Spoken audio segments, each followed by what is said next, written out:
हिमाचल और उत्तराखंड के नागरिकों ने अपने राज्य में घुसपैठियों को बाहर निकालने का न केवल व्रत लिया है, संकल्प किया है, बल्कि उस पर अड़िग रहते हुए वो आगे बढ़ रहे हैं। और इसलिए आज का बिंदास बोल में उन्हीं को समर्पित करते हुए कहना चाहूंगा कि जो पहचान गए खतरे को, ओ योद्धा संघर्ष कर रहे, बुद्धिहीन तो चरम पंथ के चरणों में स्पर्श कर रहे, देवभूमि के बेटे ने तो ओ करके दिखलाया है, सच बोले तो राम राज्य बस दो ही जगह पर आया है।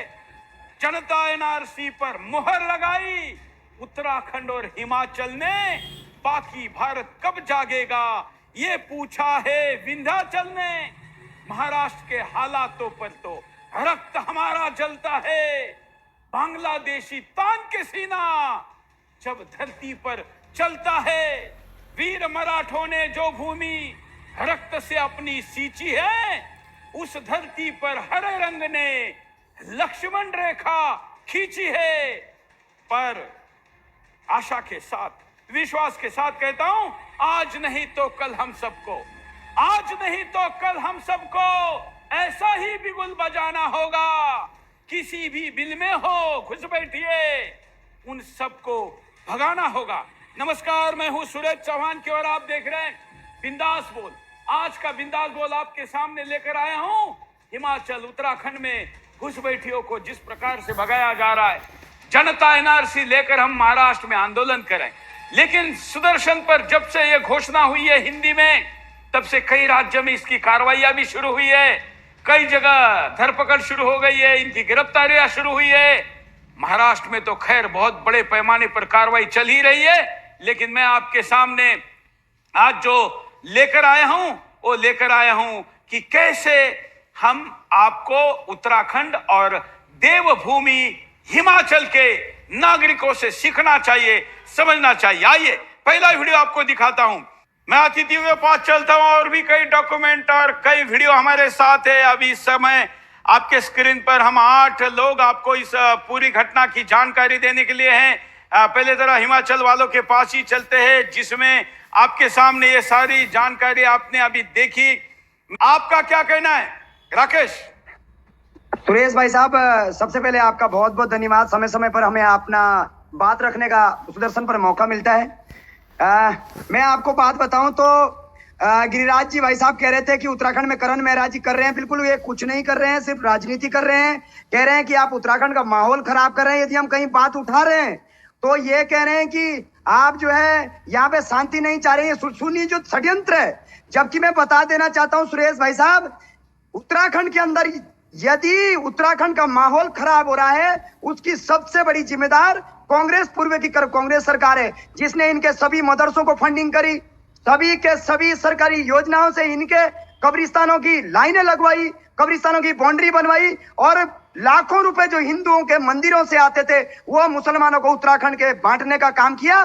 क्योंकि उत्तराखंड 2000 में 1 लाख की जो जनसंख्या थी, आज 24 से अधिक लाख की जनसंख्या हो गई है। इसमें यदि जिस तरीके से संरक्षण देने का काम किया तो सिर्फ कांग्रेस सरकार ने किया है।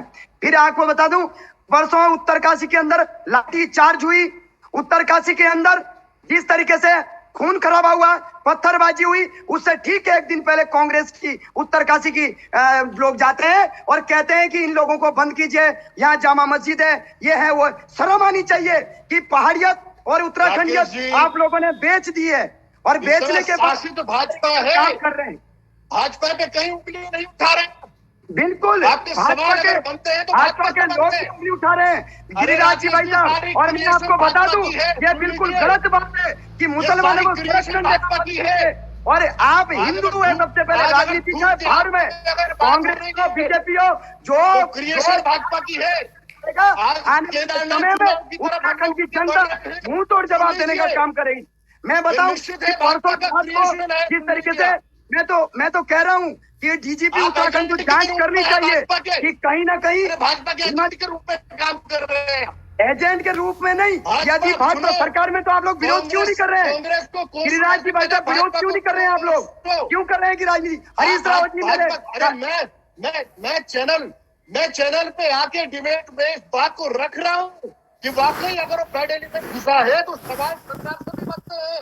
आप भाई सरकार साहब, को भाई कहीं साहब, फैसलों को लेकिन- तैयार नहीं। चलिए मैं थोड़ा कांग्रेस के प्रवक्ता को कहूंगा कि आपका आवाज ठीक नहीं आ रहा है, थोड़ा सा ट्यून कर लीजिए, हम आपके पास दोबारा आते हैं, तब तक। जो हमारे कांग्रेस के मित्र कह रहे हैं कि अगर वो बिल्कुल जरा भी गंभीर हैं तो सरकार जो कार्रवाई कर रही है उसके साथ देना, उसके विरोध में क्यों खड़े हो जाते हैं? तो इनका जो दोहरा चरित्र है, कहने के लिए कुछ है लेकिन करते कुछ और है, और तुष्टीकरण की राजनीति तो इनका बिल्कुल कांग्रेस का अपना मूल मंत्र है। और एक बात मैं और जोड़ना चाहूंगा कि भारतीय जनता पार्टी के द्वारा, अमित जी के द्वारा देश के अंदर जो पहला यूसीसी लाया गया है वो हमारी बीजेपी की सरकार धामी जी के द्वारा लाया गया। और ये जो यूसीसी का जब प्रकरण चल रहा था और समिति राय ले रही थी तो मैंने भारतीय जनता पार्टी की ओर से पार्टी का पक्ष रखा था। लेकिन आप हैरान होंगे सुन करके कि कांग्रेस का एक प्रतिनिधि भी उस यूसीसी की बैठक में नहीं आया और बाद में आरोप लगाते रहे कि यूसीसी की जो समिति है वो लोगों से बात नहीं कर रही है। तो ये इनका चरित्र है। नहीं, एक जरा राकेश में उत्तराखंडी जी का पक्ष लेते वर्ष हैं। में आते हैं गिरिराज जी, आपके पास आते हैं, जरा राकेश जी का। हाँ, गिरिराज जी भाई साहब, आपसे निवेदन है, हाथ जोड़ के विनती है, बीच में ना बोले, बाद में बोलिएगा प्लीज, डिस्टर्ब हो जाएगा सब। मैं आपको कहूं, उत्तराखंड यदि 10-15 साल के बाद देखोगे सुरेश भाई तो बहुत दिक्कत है। 10 लाख से अधिक घुसपैठिए 2000 के बाद उत्तराखंड में आए हैं। और जौनसार बावर एक जगह पड़ती है, मैं एक अनुसूचित जनजाति एक मिनट राकेश जी, मैं आपको जरा रोक के अपडेट देता हूं। अभी पिछले 3 महीने में आसाम से 3 लाख घुसपैठिए बाहर भागे हैं वहां की सरकार के सख्ती से। 2.25 लाख उसमें से अकेले महाराष्ट्र में गए और 15,000 उत्तराखंड में गए हैं 3 महीने में। बिल्कुल सुरेश जी भाई साहब, आपने बिल्कुल ठीक कहा। जहां मैं रहता हूं हमारे क्षेत्र में, मैं आपको बताऊं, एक जौनसार बावर क्षेत्र पड़ता है, चक्राता विधानसभा, वहां पे 100 मुसलमान पहले आए थे। हमारे यहाँ कोई जमीन नहीं ले सकता, जैसे कश्मीर के अंदर धारा है ऐसे हमारे क्षेत्र में विशेष पे धारा है क्योंकि एसटी क्षेत्र है ये। लेकिन मुस्लिम संगठनों और कांग्रेस के देन से हमारे क्षेत्र में घुसपैठिए हुए। आप यकीन नहीं करोगे, वो 100-200 आदमी जो 1984 में आए थे आज 7,000 से अधिक हो गए हैं और उत्तराखंड के धारा स्थिरता कर दी है। वहां के चक्राता के विधायक प्रीतम सिंह जी, जो कि कांग्रेस के प्रदेश अध्यक्ष भी रहे हैं, वो एक बात भी नहीं बोलते। ऊपर से यदि वन गुजरों को मासू देवता मंदिर के अंदर लेकर जाते हैं और उन्होंने त्यूनी के अंदर इनको इस तरीके से बचाया है, कोई वेरिफिकेशन नहीं। इसलिए उत्तराखंड किसी के बाप की जागीर नहीं है।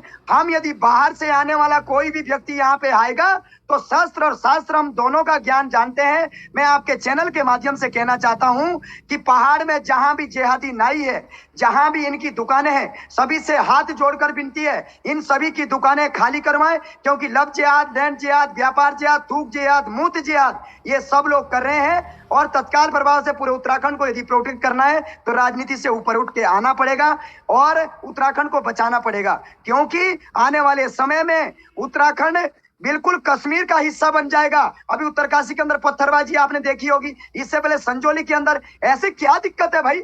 वही सुप्रीम कोर्ट की गाइडलाइन पे 10-12 वर्ष जो आप कह रहे हैं, इतने वर्ष आपके पास नहीं है। 5 साल में उत्तराखंड तबाह हो जाएगा, उसके बाद दुरुस्ती की संभावना नहीं रहेगी।